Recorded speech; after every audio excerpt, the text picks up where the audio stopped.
Yeah, I know you said you were eating a burger and drinking a beer when the call came in for this fight. So give us the weight update. How are we doing right now? I am good. My weight is good. I'm almost on my weight, on point. It's the best weight cut that I ever had. Juan Archuleta, who is my friend and my training partner, has been helping me out with the diet, and I honestly feel pretty good. And everything else is perfect. I feel we just went to the amphitheater, to get a walk, and we get to see some deers and to be a little bit in the nature, which I like a lot. To clear your mind, your thoughts and stuff. And I feel pretty happy to be here again with you guys after a long layoff of 18 months. But finally, I'm here and I'm really excited. Let's talk about game planning. I mean, this is such a short period of time to step in. How much game planning and specifically preparing for the zombie could you do, or do you just basically show up and do what you do? I said this before. I think Cabo agree with me. We are fighters. We already know how to fight, and sometimes you can have a strategy and it doesn't work the way that you think, and you gotta adjust. You always gotta be able to adjust no matter what. And I always have a strategy for before my fights, and at the end of the day, my coaches always told me you go and do whatever you want to do. You can picture it a hundred times in your mind, and probably that day is not like you picture it. So you gotta be ready for whatever it comes, and I'm ready for whatever it comes. Well, I think for me, part of what made you, so get so much attention was your flash and your style. I mean, I know that's just kind of who you are, but do you feel like after this layoff, like you got to go in there and do some extra crazy stuff just to remind everybody, like, look at what I'm capable of doing? No, I already show what I'm capable of. I know it's ups and downs in this career. Everybody loses and stuff like that. It's just part of the game. And my style of fight is gonna be always the same. It's who I am. If you go back and look into my first fight, you're gonna see the same Yair Rodriguez, and it's just who I am and how I like to fight, how I feel to fight. It's just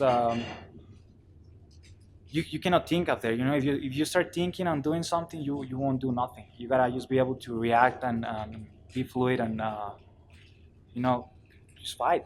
Just fight.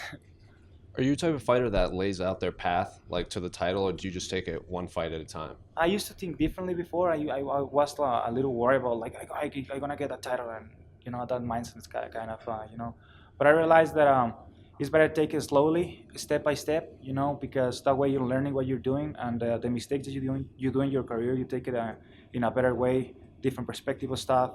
And right now I'm just focused on day by day. I'm not worried even about the fight. It's Saturday. I'm worried about right now, how I feel right now. I'm drinking my water, eating my meals, getting ready for the fight. Tomorrow is gonna be my weight cut. Tomorrow I'm gonna be worried about that. But for now, I'm happy to be in the present right now, in the moment. In your long layoff, have you noticed any changes in the way the UFC is, maybe the featherweight division, how fighters are promoting themselves at all? I think so. I think fighters start realizing that you start. I'm one of the guys who never posts stuff in social media, and I realized that you gotta do it.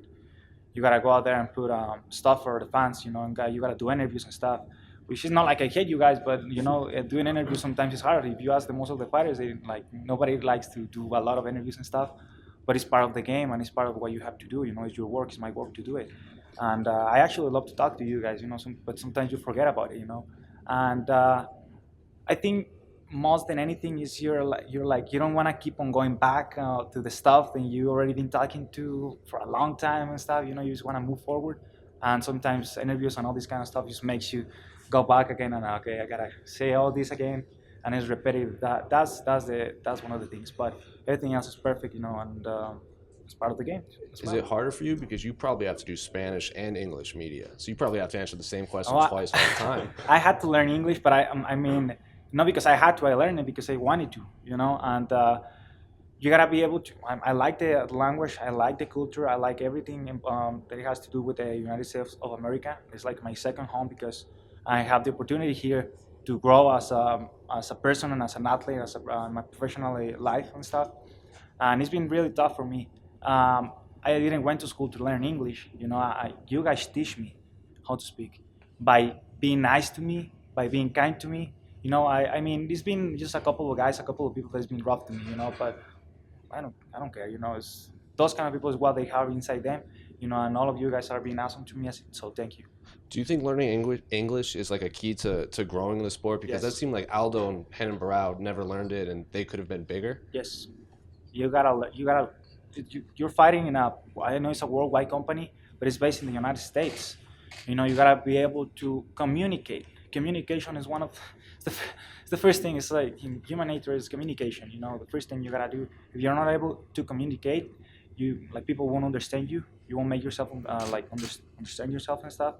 So I think it's you gotta learn how to speak English for sure. Yeah, it seemed like at one point in your layoff, you were trying to figure out where you were going to live and who you were going to train with, and it seems like you returned kind of to your roots, like you went back to Jackson, where you started this kind of journey in the U.S. Why was that the right place to go back? Well, I didn't went back to Jackson's. I was there for like 3 weeks or so until I got injured, and then I decided to move forward again from that place. It's just a lot going on in there. They have a lot of fighters, a lot of drama, and I love everybody there, but I don't like drama. And I'm really private guy. I don't like to be out there too much, be involved in drama and stuff like that. And I'm based in Huntington Beach. I've been training in Huntington Beach Training Center with my manager Tiki, and I've been training in King's MMA, which they opened the doors for me. And I've been training with Eddie Bravo as well. And of course I haven't been under Eddie Bravo every single day because it's like I got to drive like 30 minutes. But every time that I can, I go there and I try to follow his program. I talked to him and I told him that I really look up to him. One good friend of mine, Mario Delgado, he gave me a book, 10 Planet book, and I started reading it and I started practicing the moves and stuff. And it's a style that I really like a lot. What was it like for you to have to pull out of that Zabit fight because of just everything that went into putting that fight together, and then you probably knew that a lot of people were going to say, "Oh, you're ducking Zabit." Like what was it like to have to know that I got to pull out of this fight? Well, I'm not mad at people or anything like that because I understand fan perspective, but it's kind of tough if you start thinking about it. But whenever you know yourself and why you're doing stuff, and you're fine with yourself, nothing else matters. What's it like when training with Eddie? Good, great. Hearing his advice and stuff, and he doesn't stop oh, you gotta pick it up. So he created the twister, right? Yes. And that was one of Zombie's finishes. Yes, exactly. Yeah. That's why I always say that I wanted to fight Korean Zombie because I follow him from a long time ago. I know he's aggressive, I know he's explosive, and I know he follows Eddie Bravo's system, and it's something that I like a lot, and I'm just being able to fight Korean Zombie makes me really happy. Thanks, appreciate it. Thank you, guys. Okay. If you win this fight, obviously you're moving up in rank. Do you have anyone in mind? I whatever, whomever. Okay, cool. Awesome. Thank you. Thank you. Thank you, guys.